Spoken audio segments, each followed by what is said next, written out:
Hey guys, in just a minute we're going to start reading Act 1. I just wanted to say before we start, I'm sorry we can't do this in person. It is a lot more fun when we can take turns reading different parts aloud, and so I'm sorry, this is just the best way that I can think to read together. I also wanted to say and mention that my text, the one that I'm going to display on the screen, will be slightly different than the text that you guys have in your book. There may even be a few words that are different, just because different translators have, different versions. And so I'm sorry about that. I wanted to have the same one that you guys have, but I would have had to take photos of every single page and PDF them. So instead, I just downloaded a free PDF text to the play. So, like I said, there might be a word or two that's different. So let's go ahead and get started. Okay, so as the prologue told us, we are setting our scene in Fair Verona. So in Act 1, Scene 1, that's where we are. We're kind of in the public area, very populated area. It says, enter Samson and Gregory of the house of Capulet, armed with swords and bucklers, which are, as you can see right here, small shields. So just so you know, Samson and Gregory, these are both servants of the Capulet family. So there are two families, the Capulets and the Montagues. So we're going to start by looking at the Capulets. Remember from the prologue too that we had two households both alike in dignity. One of those households is the Capulets, one is the Montague. So we're going to look at the Capulets. So let's go ahead and get started. Samson said, Gregory, on my word, will not carry coals. Gregory, no, for then we should be colliers. Samson, I mean, and we be in collar, will draw. Gregory, I, while you live, draw your neck out of the collar. Okay, notice that I defined a few of these words real quick. Samson starts by saying, Gregory, on my word, will not carry coals. That is like a phrase for tolerating insults. So that is a figurative phrase. Will not carry coals means I'm not going to tolerate insults. So if we run into somebody that is unfriendly to us, I'm not going to tolerate it. Gregory then makes kind of a play on words because he says, no, for them we should be colliers, which would be sellers of coal. So he takes that more literally. Notice that all four of the words that I highlighted here all kind of sound like coal or call, okay? Then when Samson says, I mean, and we be in collar, will draw. Collar means anger. So notice that he's coming back to his first idea about not carrying coals. And Gregory says, I, while you live, draw your neck out of the collar, meaning you're kind of being foolish. The collar would be the hangman's noose, as it says right there. Okay, so again, we're kind of playing with the sound of the words there. Samson says, I strike quickly being moved. Gregory, but thou art not quickly moved to strike. Samson, a dog of the house of Montague moves me. Moves, by the way, is like a way of saying angers me. It moves me to action. Gregory, to move is to stir, and to be valiant is to stand. Therefore, if thou art moved, thou runnest away. Okay, let's go through this real quick. Samson saying, I strike quickly, meaning I will engage in a fight being moved if I'm angered enough. And Gregory says, but you are not quickly moved to strike, meaning it takes a lot for you to get angry. And he says, a dog of the house of Montague moves me. Well, so if I encounter someone from the other family, then I will be angered enough. Gregory says, to move is to stir, meaning to actually do something, and to be valiant is to stand. Therefore, if thou art moved, thou runnest away. So what he's saying is to be valiant is to stand. That would be like to stand up for yourself. And so he's kind of playing with this idea of movement versus standing. They actually both mean the same thing, but notice that moving, you actually have to move your body. To stand, you're staying in one place, and that's why he says if thou art moved, then you're actually running away because you're not standing. So Samson says, a dog of that house shall move me to stand. I will take the wall of any man or maid of Montagues. So Samson is continuing kind of his prideful superiority. When he says take the wall, that is his way of asserting superiority. That was in Shakespeare's time. If you were going to take the wall, that means you were going to walk closer to the houses rather than closer to the gutter. And if you are walking closer to the houses, then you are asserting superiority because you are of more importance because you're furthest away from the gutter. Gregory says, that shows thee a weak slave, for the weakest goes to the wall. True, and therefore women, being the weaker vessels, are ever thrust to the wall. Therefore, I will push Montague's men from the wall and thrust his maids to the wall. Okay, so we have kind of a sexual innuendo here. First of all, go back to Gregory where he says, that shows thee a weak slave, for the weakest goes to the wall. I don't know if this is true for you guys, but I know that it's kind of like a common thing where a gentleman walks on the outside closer to the gutter. And so he's actually saying that, you put your weaker members of your family on the inside closer to houses to avoid them, from them being closer to the gutter. And then this part where it says thrust to the wall, I'll let your guys' mental pictures work for you there, but thrust to the wall is a way of talking about sex, especially the weaker vessels being thrust to the wall, being pinned up against there. And so notice he says, therefore I will push Montague's men from the wall and thrust his maids to the wall. So this got kind of sort of violent for just a second, but they're kind of joking. They're making plays on words. Again, it's all about those puns. Gregory says, the quarrel is between our masters and us, their men. Samson says, 'tis all one. I will show myself a tyrant when I have fought with the men. I will be cruel with the maids and cut off their heads. Gregory says, the heads of the maids? Samson, aye, the heads of the maids, or their maiden heads. Take it in what sense thou wilt. Okay, so first when he says, I will cut off their heads, that sounds super violent. But then Gregory clarifies heads of the maids because in Shakespeare's time, their maiden heads, that's another word for virginity. So when he says I cut off their heads, that could both be taken very violently and literally, or it could once again be another kind of reference to an act of sex, right? Or their maiden heads. So he says, take it in what sense thou wilt. It could be taken both ways. Gregory says they must take it in the sense that feel it, meaning he basically says, well, hey, the person who you're going to be taking their maiden heads, that girl is the one that's going to feel it. Okay, so when he says take it in what sense thou wilt, the person who will feel it or sense it would be, of course, the maids. Samson says, me they shall feel while I am able to stand, and 'tis known I am a pretty piece of flesh. To stand, once again, you guys see in my notes, another sexual innuendo there. So they shall feel while I am able to stand. He is talking about a particular body part of his. Gregory says, 'tis well thou art not fish, if thou hadst been poor John. Poor John is a kind of a cheap, salty, shriveled, dry piece of fish. And so, again, they're still talking about a certain piece of anatomy on a male. And so Gregory kind of teases Samson in that particular piece of anatomy. Draw thy tool. Now, I know you guys will probably actually think that one is a sexual innuendo. In that case, it's actually not tool. Would be their sword, okay? Literally, the sword. And so he says, here comes two of the house of Montagues. My naked weapon is out, Samson says. Quarrel, I will back thee. Okay, so Samson and Gregory are ready for a fight. They see someone from the Montagues and they're ready for a fight, ready and eager. Gregory says, how? Turn thy back and run? Samson, fear me not. Gregory, no, Mary, I fear thee. Samson said, let us take the law of our sides. Let them begin. So although Samson and Gregory are ready for a fight, Samson says, make sure the law is on our side. Gregory, I will frown as I pass by and let them take it as they list. So I'm going to give them dirty look. Samson, nay, as they dare. I will bite my thumb at them, which is a disgrace to them if they bear it. And if you remember some of the intro videos, they talked about the act of biting my thumb would be a gesture of contempt, kind of similar to like giving a middle finger. Real quick too, notice that the feud of these two families has kind of poisoned the entire city, but in particular, it's gone all the way down to the servants. The servants are passionate about this fight. So I think that's really, really significant that the feud is so long-standing and so deep felt that even the servants are passionate about it. Now we have Abraham and Balthazar. Those are two servants of the house of Montague. Okay? Abraham, do you bite your thumb at us, sir? Samson, I do bite my thumb, sir. Abraham, do you bite your thumb at us, sir? Samson, aside to Gregory. This is, again, an aside here. Is the law of our side if I say I?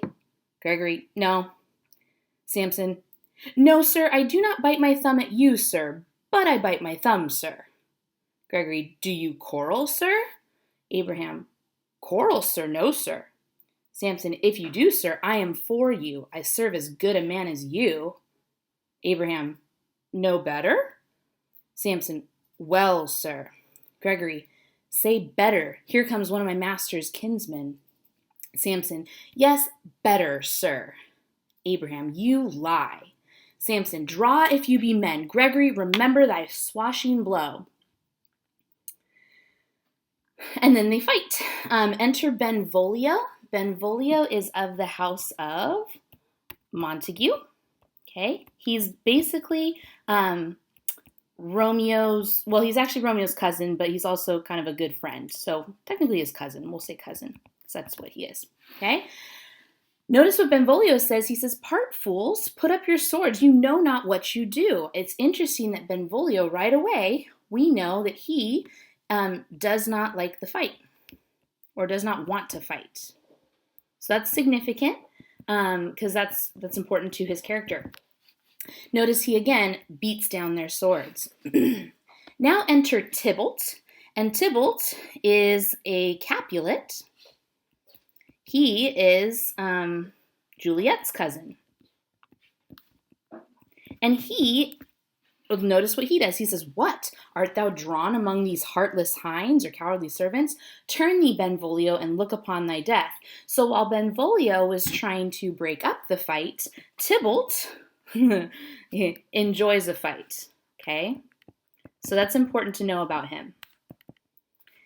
By the way, we have two characters that are talking about a similar topic, and they're on opposite sides of it. So remember what that is called? That is called a character foil. So we've got an initial character foil here set up between Tybalt and Benvolio. And their topic would be on the topic of fighting. Okay, Benvolio wants to end fights, and Tybalt is all about starting them. Okay, so Benvolio, look upon thy death. Benvolio, I do but keep the peace. Put up thy sword, or manage it to part these men with me. Again, he's trying to stop the fight. Tybalt, what drawn and talk of peace? I hate the word as I hate hell, all Montagues and thee. Have at thee, coward. Once again, Tybalt, ready for the fight. And so now Tybalt and Benvolio do fight. Then we've got enter several of both houses who join the fray. Then enter citizens with clubs. Okay, so this started out as a war between servants. Okay, and now we've got several of both houses. Okay, so this started as a smaller issue, and now we've got actual members of the family and more people.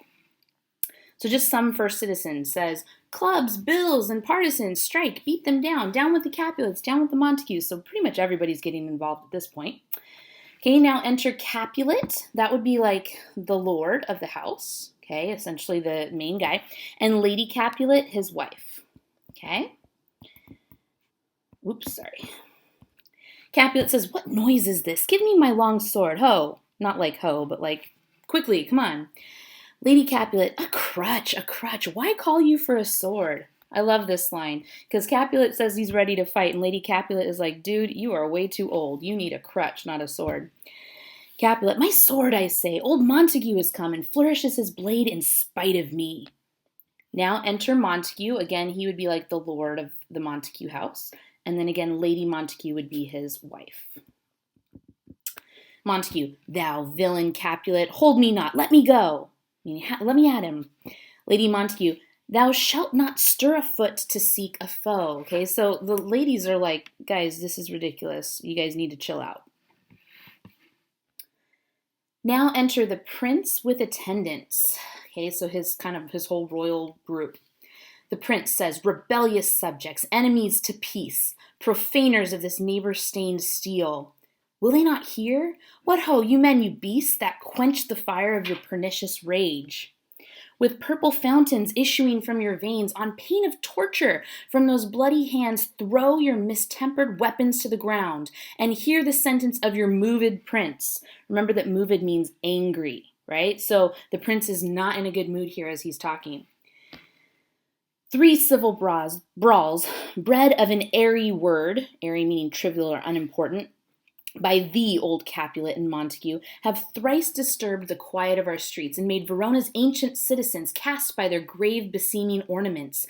Meaning, basically, you guys have gotten this whole city to act a fool, right? On a trivial and an unimportant matter, everybody's joining in on this ridiculous fight where they would normally be seriously appropriate, okay?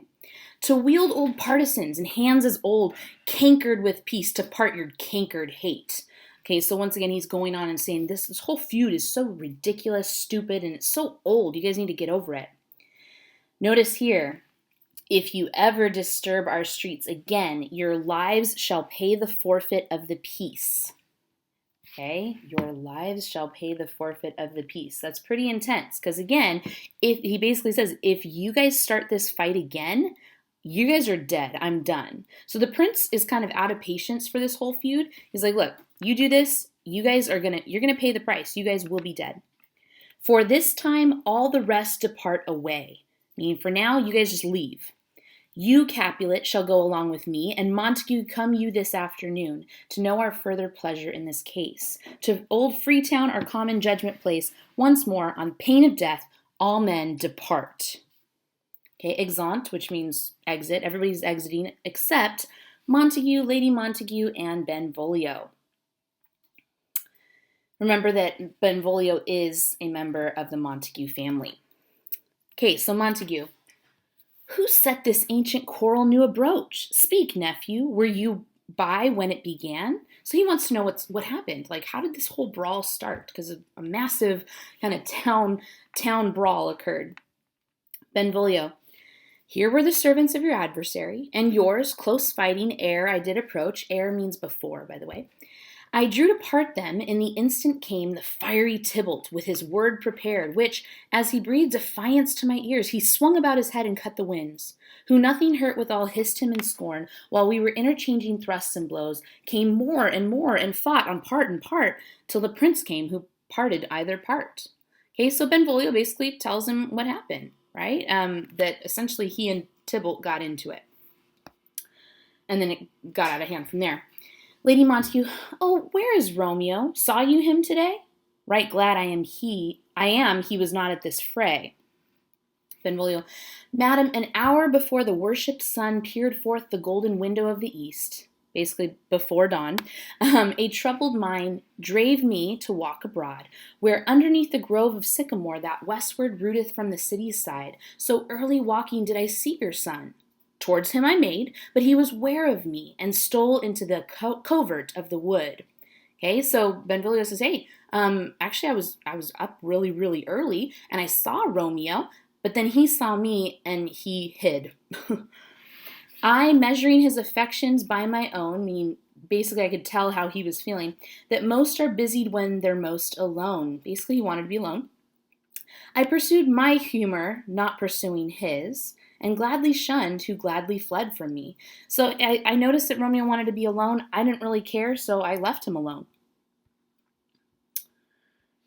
Montague.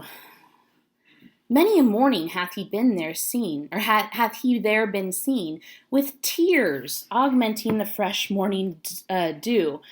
Okay, so Montague is describing how Romeo has lately been really, really sad, literally crying, and his tears are augmenting or adding to the morning's dew. Okay, so he's making more wetness in the world through his tears. Adding to clouds more clouds with his deep sighs. But also soon as the all-cheering sun should in the furthest east begin to draw the shady curtains from Aurora's bed, Aurora is the goddess of the dawn, away from light steals home my heavy son, and private in his chamber pens himself, shuts up his windows, locks far daylight out, makes himself an artificial night. Black and portentous must this humor prove, unless good counsel may the cause remove. Okay, so Montague is concerned because, again, Romeo is literally crying, and it says, away from light steals home my heavy son. Okay, so he's being very emo, right? He's very sad and moody. He comes home during the daytime, and basically pens himself up in his chambers, right? He locks himself away in his room, shuts up his windows, locks away the daylight. And so basically he's concerned because he says, black and portentous must his humor prove, meaning this is not good for Romeo. And he really needs good counsel in order to remove his sadness. So Montague is concerned for Romeo. Benvolio, my noble uncle, do you know the cause? Well, Montague, I neither know it nor can learn of him, meaning I can't figure it out and he won't talk to me. Benvolio, have you importuned him by any means? Meaning question, have you actually asked him? And Montague says, both by myself and many other friends, but he, his own affection's counselor, is to himself, I will not say how true, but to himself so secret and so close, so far from sounding and discovery, as is the bud bit with an envious worm. Ere he can spread his sweet leaves to the air, or dedicate his beauty to the sun. So he says he's acting like a flower that won't open or bloom because it's been poisoned. Something is eating away at Romeo, and he is just not himself. He's not opening up to anyone. Could we but learn from whence his sorrows grow, we would as willingly give cure as no. Okay? They want him to feel better. Montague and Lady Montague, his parents. All right, so now we have Romeo, and again, he is of the house of Montague. Important to know who's who. Benvolio, see where he comes, so please you, step aside. I'll know his grievance, or be much denied. So Benvolio seems determined, I'm going to figure this out. I'll try and figure out why Romeo is so sad. Montague, I would thou wert so happy by thy stay to hear true shrift. Come, madam, let's away. Okay, so again, I hope you're lucky enough to hear him confess the truth, basically. Shrift would be confession. So I hope you can get something out of him because I have been out of luck. So now Montague and Lady Montague exit. Now it's just going to be Benvolio and Romeo. Benvolio, good morrow, cousin. Romeo, is the day so young? Benvolio, but news struck 9. I mean, it's just 9 a.m. Romeo, ay me, sad hours seem long. Was that my father that went hence so fast? Benvolio, it was. What sadness lengthens Romeo's hours? Romeo, not having that which having makes them short. Okay, what a weird way to say it, but basically I'm very, very sad because I don't have something, okay, which when you do have it makes them short. So he is lacking something that would make his day go by faster, something enjoyable. And so Benvolio takes a guess, in love, and Romeo says, out. Benvolio, of love? Romeo, out of her favor where I am in love. Okay, so essentially Romeo, we now know the reason why he's sad is because he is facing, see if I can spell this, unrequited love. Okay, unrequited love. Now, we know that the play is called Romeo and Juliet, so we would assume that, oh, he's in love with Juliet. Okay, it's not going to say that right here because the truth is he's not actually in love with Juliet at this point. He's in love with a girl named Rosaline, or Rosalind, however you want to say it, Rosalind. Okay, so he's actually in love at the moment with a girl, okay, but she is not in love with him. And so there you go. Benvolio, alas, that love so gentle in his view should be so tyrannous and rough in proof. Okay, meaning love seems so nice, and yet sometimes it is really, really difficult when you actually go through it. Romeo, alas, that love whose view is muffled still should without eyes see pathways to his will. Real quick, when he's talking about love, he's personifying him, and when you personify love, you guys should know this from when we talked about Greek mythology, we're talking about Cupid here, okay? So he says, love, whose view is muffled still or blocked still. If you go back up to my image here, you can see a lot of the really common images of Cupid have him blindfolded, okay? And so when it says that his view is muffled still, that's referring to that kind of traditional depiction of him being blindfolded. So Love, who can't even see, should, without eyes, see pathways to his will. So this guy, Cupid, is able to make you do stuff, make you do whatever he wants, but he can't even see what he's doing. So he's kind of pointing out the irony in that. Where shall we dine? Oh, me. What fray was here? Remember, fray is a fight. Yet tell me not, for I have heard it all. Here is much to do with hate, but more with love. Why then, O brawling love, O loving hate, O anything of nothing first create, O heavy lightness, serious vanity, misshapen chaos of well-seeming forms, feather of lead, bright smoke, cold fire, sick health, still waking sleep, that is not what it is. This love feel I, that feel no love in this. Okay, over here we have a whole series of oxymorons. Remember, an oxymoron is where you have two words that are completely opposite right next to each other. So brawling love, that's something that's violent versus something that's very loving. Loving hate, those are two complete opposites. Anything of nothing, heavy and lightness, serious and vanity, which is kind of meaninglessness. So you've got this whole series of oxymorons, and he's using them to describe love. Okay? So why do you think he would describe love in a series of oxymorons? Okay, do oxymorons really make sense? Okay, anything of nothing, heavy lightness, those things don't actually make sense. And so I think that's what he's saying, that love doesn't make sense. Oops. Does not make sense. Okay, continuing on. Dost thou not laugh? Meaning, are you laughing at me, Benvolio? Benvolio says, no, cuz, I rather weep. Romeo, good heart at what? Benvolio, at thy good heart's oppression. Meaning, at your sadness, it makes me sad. Romeo says, why, such is love's transgression. Griefs of mine own lie heavy in my breast, which thou wilt propagate to have it pressed with more of thine. Meaning, look, dude, if you're going to be sad, you're only going to increase my sadness by adding to it. This love that thou hast shown doth add more grief to too much of mine own.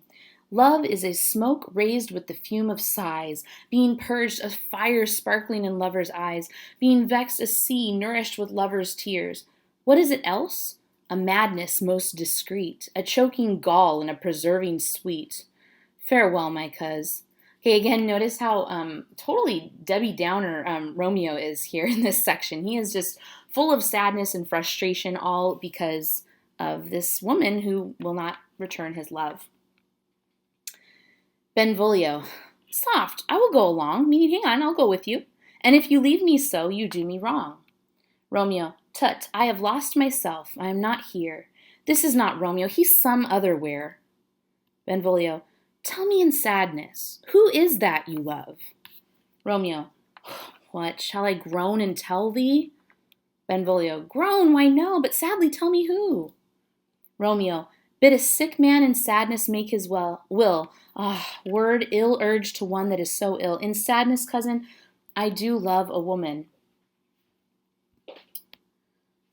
Benvolio, I aimed so near when I supposed you loved. Romeo, a right good markman. And she's fair, I love, meaning she is really something. She is really beautiful. Benvolio, a right fair mark, fair cuz, is soonest hit.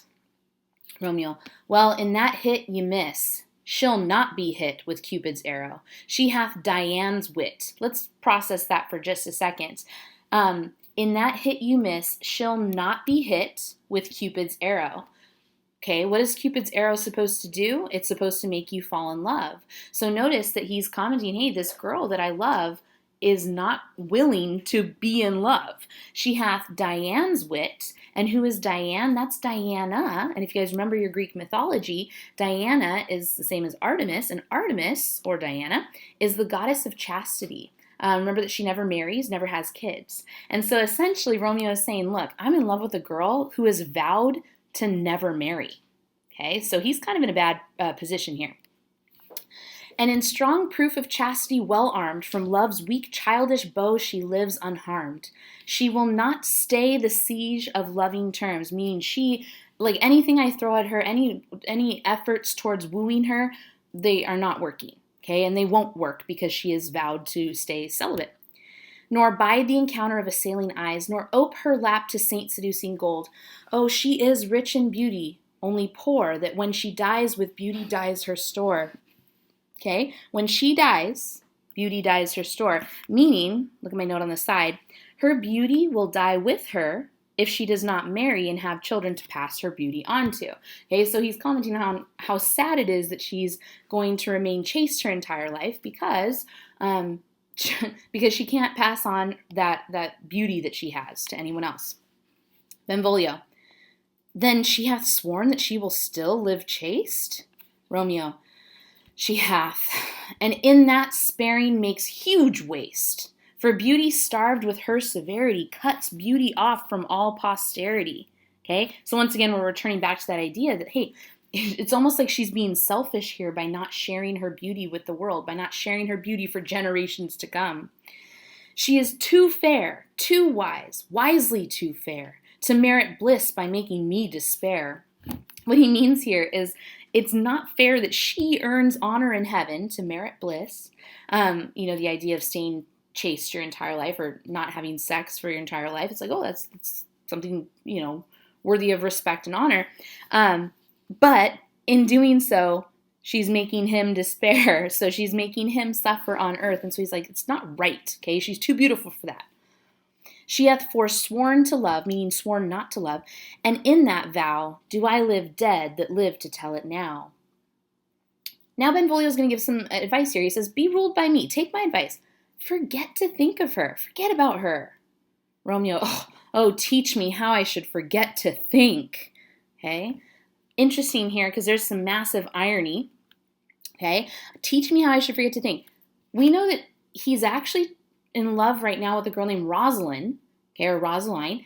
But this play is called Romeo and Juliet, okay? So the fact that he is so skeptical of the fact that he can forget Rosalind is really ironic because we know, okay, there's some dramatic irony here. We know that he absolutely will forget about Rosaline because he's going to become involved with Juliet at some point. Okay, so there's a little bit of irony there. That one in particular is dramatic irony. We know what's going to happen while Romeo does not. Benvolio, by giving liberty unto thine eyes, examine other beauties. Okay, so, tell me what that means. Examine other beauties. What is his advice? Well, his advice is to check other girls out. You've been so focused on Rosalind, maybe you should just check out other girls.